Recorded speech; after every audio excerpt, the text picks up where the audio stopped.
তুমি আছো বিষণ্ণতায় কাব্যগ্রন্থ থেকে নেওয়া একটি কবিতা। অধরা তুমি।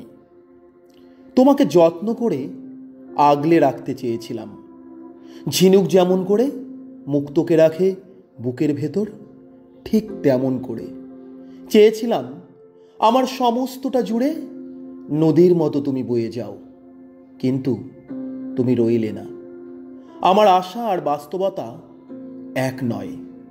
মনে প্রাণে চাইলেও বাস্তবতা তোমার কাছে পৌঁছতে দেয়নি। তাই তুমি আমি মিলে আমরা হতে পারিনি।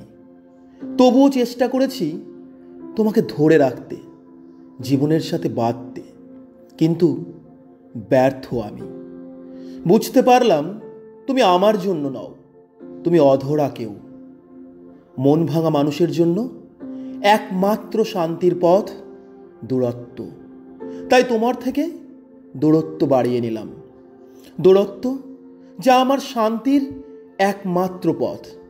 তাই দূরত্ব বাড়িয়ে নিজেকে মুক্তি দিলাম। আসলে পূর্ণতা যেখানে অধরা, সেখানে দূরত্বই জীবনের ভবিতব্য। তোমাকে যত্ন করে আগলে রাখতে চেয়েছিলাম। ধন্যবাদ।